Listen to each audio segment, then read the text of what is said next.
Assalamualaikum warahmatullahi wabarakatuh. Salam sejahtera buat kita semua. Kami akan sampaikan tentang beberapa hal keuangan dan perbendaharaan yang harus saya sampaikan kepada para calon bendahara baik di kantor pusat maupun yang berada di daerah seluruh Indonesia. Perbendaharaan adalah orang yang mengelola keuangan baik di instansi pemerintah, swasta, maupun yayasan yang kita punya, yaitu Yayasan Suryo Nuswantoro. Seseorang bendahara harus memiliki jiwa jujur, amanah, bersahaja, yang artinya memiliki jiwa sederhana dalam kesehariannya, bisa mengamankan rahasia, dokumen, dan lain-lain. Juga harus bisa benar-benar menyeleksi segala kegiatan yang bentuknya dalam kategori keuangan dan catatan-catatan khusus.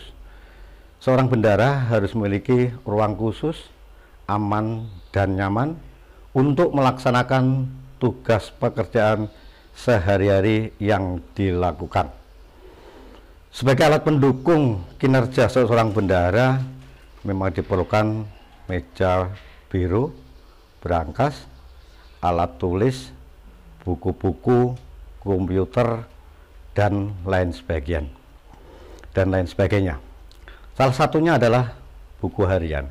Buku harian ini mencatat setiap transaksi yang setiap hari dilakukan, kegiatan apa, pengeluaran apa, penerimaan apa, segala bentuk transaksi harus dicatat setiap harinya. Kedua, akan dibantu dengan buku kas pembantu, buku kas umum, buku bank, dan lain sebagainya. Karena dari beberapa buku-buku tersebut tadi di cross check dengan kebenarannya supaya benar-benar tentang uang yang ada di brankas, di catatan dalam buku, di bank dan sebagainya sinkron dan tidak ada selisih. Buku perlengkapan bendahara antara lain satu, buku kas umum dilaksanakan oleh pemegang kas. Pemegang kas ini yaitu termasuk yaitu kasir.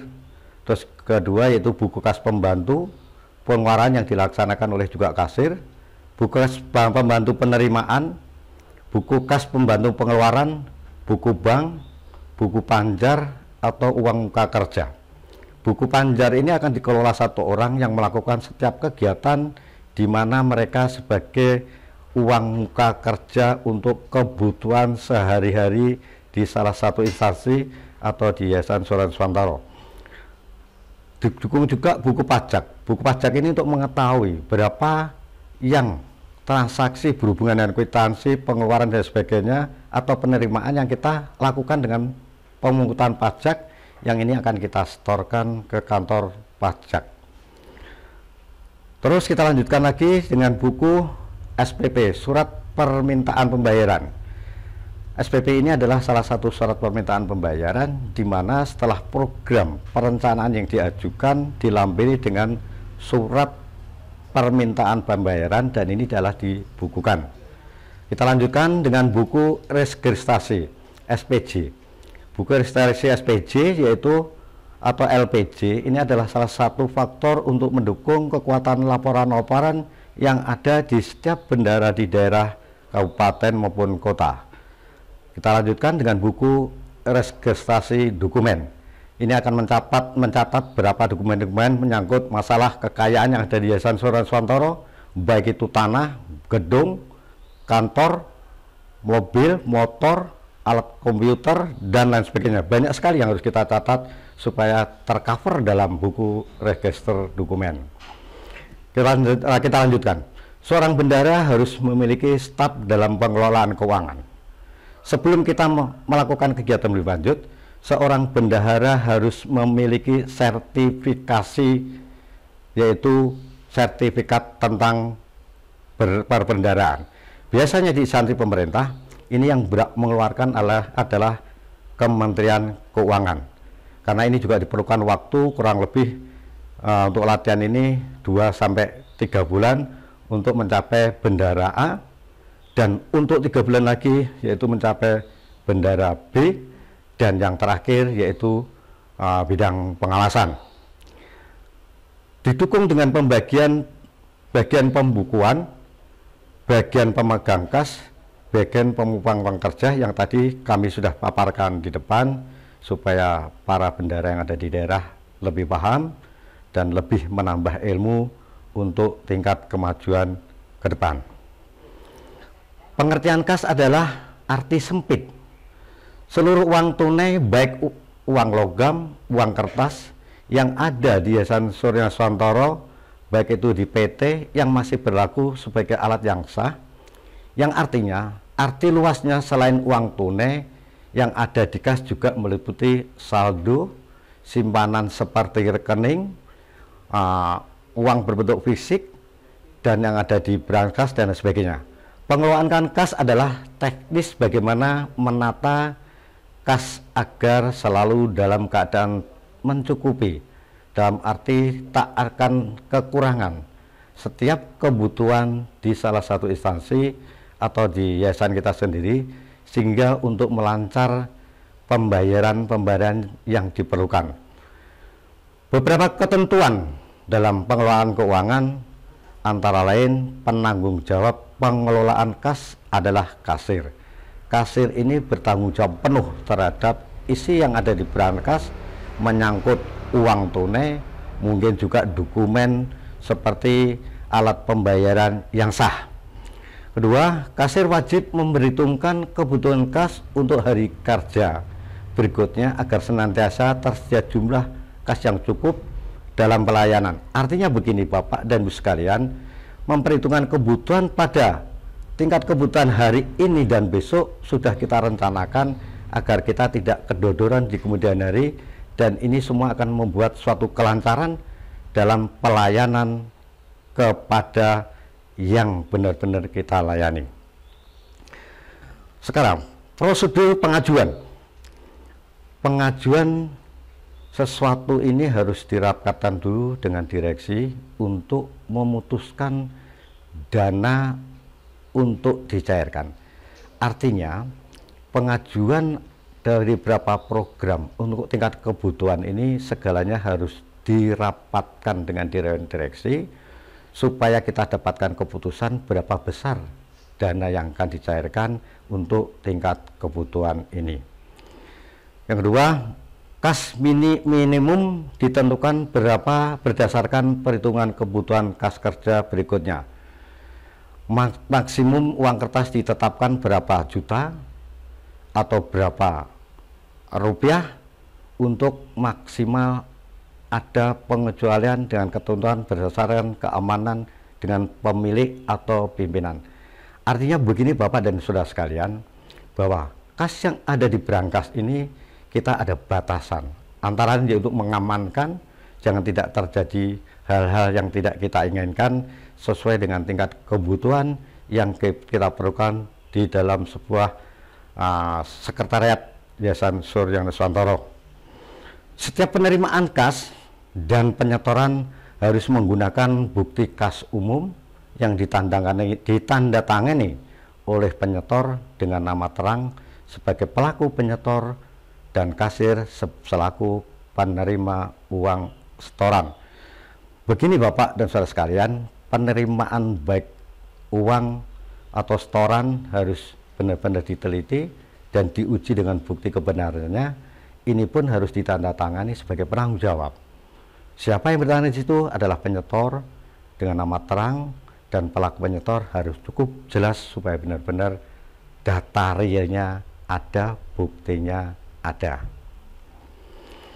Setiap pengeluaran harus menggunakan bukti kas keluar asli, ditandangani oleh penerima dengan nama terang selaku pemberi. Selaku pemberi uang, manajer, pejabat yang ditunjuk sebagai pejabat yang menyetujui pengeluaran uang tersebut, dan kasir sebagai petugas yang membayarkan uang tersebut. Jadi kasir akan membayarkan setelah diuji dari berapa penandatangan baik penerima, nama terang atau pejabat, supaya benar-benar yang dibayarkan kepada orang tersebut bisa dikatakan itu adalah benar dan layak untuk dibayarkan. Kedua, kasir wajib mengelola bukti-bukti kas umum dan pengeluaran tersebut berdasarkan nomor urut transaksi kejadian. Setiap bukti pengeluaran ini harus dikasih nomor urut, dibukukan supaya kita mengerti ini transaksi kejadian pada tanggal berapa, tentang apa, pembelian atau penerimaan dan sebagainya. Ini kita akan lebih jelas, lebih paham jika dalam catatan bukti-bukti ini kita masukkan dalam buku kas dan kita bendel, kita filekan bukti-bukti itu tersendiri. Ketiga, setiap terjadi selisih antara kas dan buku harian dengan sisa kas fisik harus dicari penyebabnya. Hari itu juga disertai dengan berita acara, yaitu berita acara pemeriksaan kas. Setiap hari sebelum berangkas ini kita tutup, kita hitung dulu fisik yang ada di berangkas, uang tunainya ada berapa, dalam catatan pembukuan kas ada berapa, sudah sinkron atau belum. Kalau misalkan belum, ada selisihnya berapa, kita harus benar-benar kita cari, dan kita bukan hanya sekedar mengisi, menambahi, tidak seperti itu. Kita cari kebenarannya, dan paling-paling yang mengalami kesulitan yaitu kesulitan uang kecil. Itu biasanya kita bikin suatu berita acara, ada suatu selisih kesulitan uang kecil karena selisihnya X rupiah. Tapi kalau sifatnya selisihnya besar, ini yang benar-benar harus kita cari supaya kita tahu kebenaran tentang kesalahan itu di mana. Supaya kita akan cari benar antara yang ada di berangkas, uang kas maupun dalam catatan buku. Sisa kas harus disimpan dalam peti berangkas yang dikunci, dan ini adalah salah satu pengamanan karena kita harus punya berangkas untuk menyimpan uang yang tadi sudah sampaikan, bahwa dalam satu hari ini setiap hari kita harus ada uang dalam berangkas yang ditentukan dengan peraturan, karena tidak boleh terlalu banyak dan tidak boleh terlalu sedikit. Kalau terlalu banyak resikonya akan bisa fatal, tapi kalau misalkan terlalu sedikit kita akan kedodoran jika ada keperluan yang pada hari itu secara mendadak dibutuhkan sekali. Kelima, rekonsiliasi saldo rekening bank dan saldo buku kas umum harus dilakukan minimal 1 bulan sekali. Jadi yang dimaksud di sini yaitu saldo bank dalam akhir bulan dan buku kas pada akhir bulan ini benar-benar dikontrol, ditutup, dibikinkan berita acara untuk mengetahui kondisi sebenarnya tentang keuangan yang ada di bank, keuangan yang ada di berangkas atau di dalam catatan buku ini supaya benar-benar sinkron atau klop. 6. Pemeriksaan kas minimal dilakukan setiap bulan dan disertai dengan berita acara kas oleh atasan langsung dan sebagainya. Jadi setiap periode kita melakukan waskat, artinya pengawasan melekat. Dalam kategori 3 bulan sekali kita lakukan pengawasan supaya tidak terjadi penyelewengan, penyalahgunaan dari beberapa oknum yang ini harus kita jaga dan harus kita periksa setiap 3 bulan sekali, dan kita akan buatkan seperti berita acara pemeriksaan kas pada hari yang telah ditentukan. Alur keuangan. Bapak dan Ibu sekalian, alur keuangan yaitu dari dewan yang ada di kabupaten, baik dewan kelurahan, dewan kecamatan, dewan kabupaten, dewan provinsi dan pusat, mungkin juga dari pembina. Ini kita masuk dalam satu pintu dikelola oleh bendara kota atau kabupaten, yang seterusnya kita teruskan atau kita transfer ke bendara umum di Yayasan Surya Nuswantoro yang ada di kantor pusat.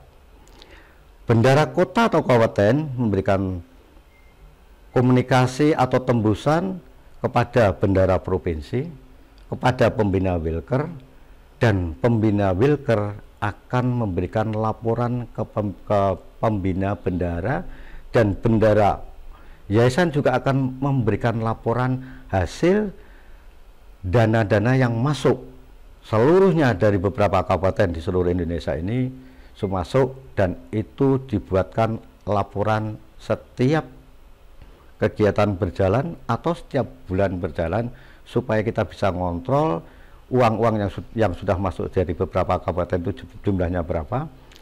Kenapa? Pada saat nanti tahun 2021 Yayasan Surat Swantoro akan kembalikan kepada seluruh dana yang masuk di yayasan ini kepada yang kemarin memberikan dana talangan, MPC, DGR, dan sebagainya, supaya nanti tidak terjadi hal-hal yang tidak kita inginkan.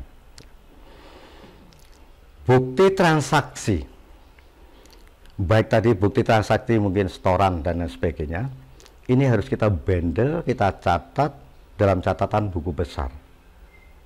Dalam catatan buku besar kita teruskan ke laporan keuangan direkonsiliasi antara buku bantu bisa sinkron atau tidak dengan laporan yang ada yang sudah masuk dari beberapa daerah tersebut.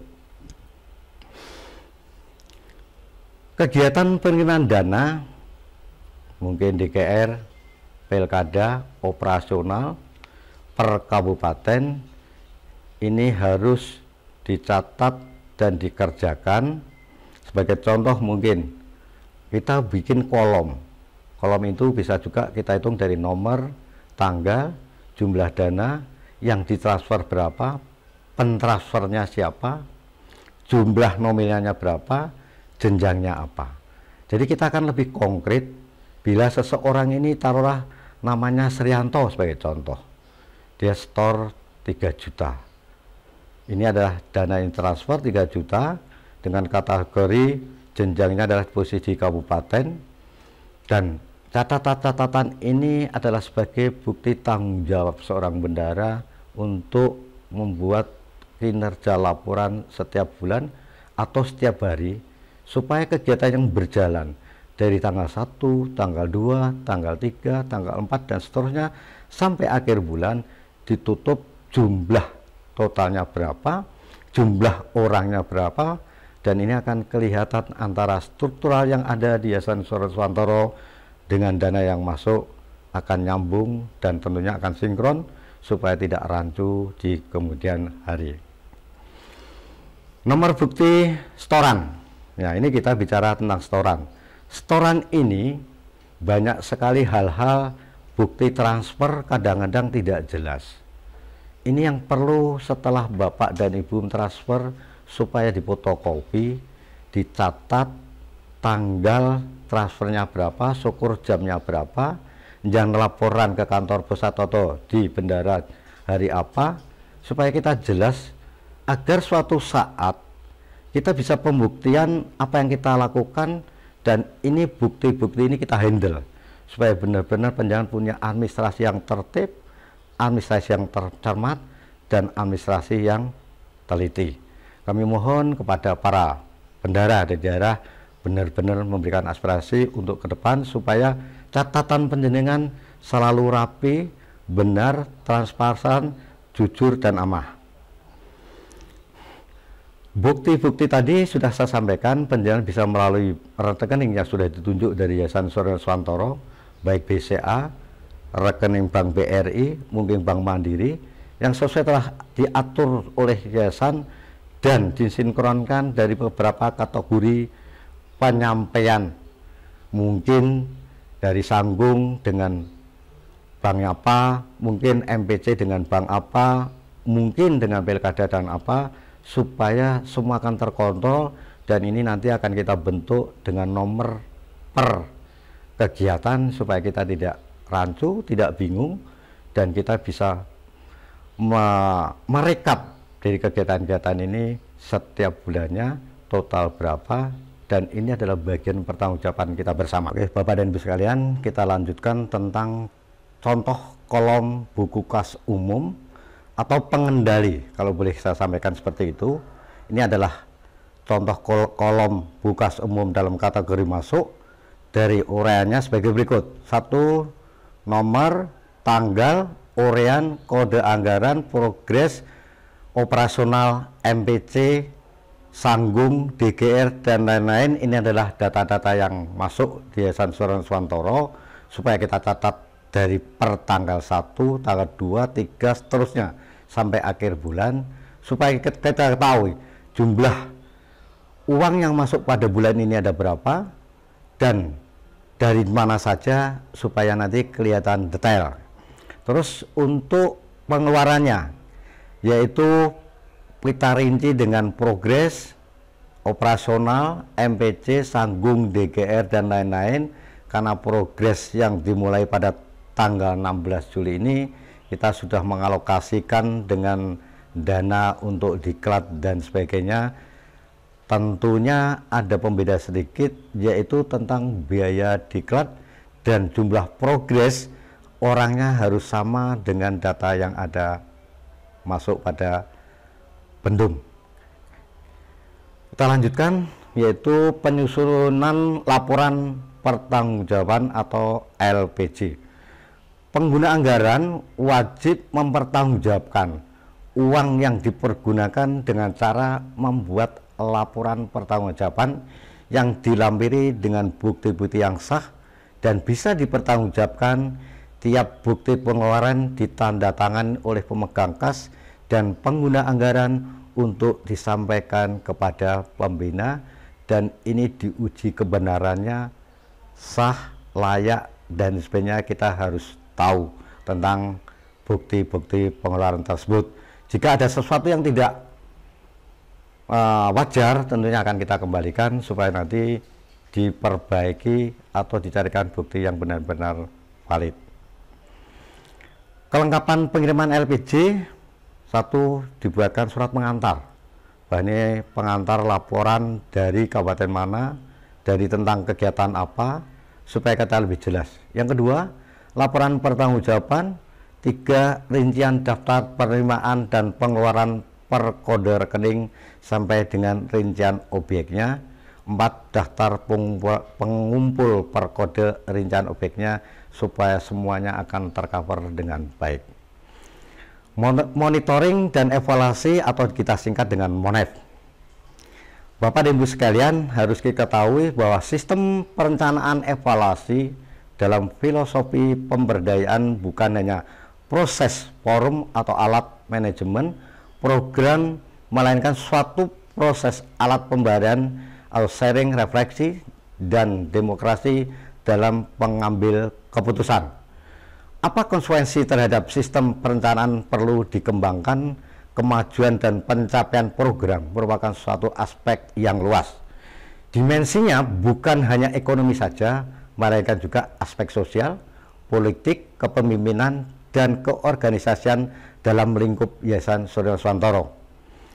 Apa yang diperlukan di MONEV ini setelah program berjalan sejak perencanaan dirumuskan bersama, dengan begitu arah program akan dikembangkan sesuai dengan rencana. MONEV dilakukan untuk melihat apakah rencana itu berjalan atau tidak, perkembangan program penting dipantau, dan apa saja indikator pencapaian program yang akan dievaluasi dalam jangka waktu tertentu. Terima kasih Bapak dan Ibu sekalian, apa yang sampaikan pada sore ini semoga bermanfaat untuk kepentingan kita bersama. Akhirul kalam wabillahi taufiq wal hidayah. Assalamualaikum warahmatullahi wabarakatuh.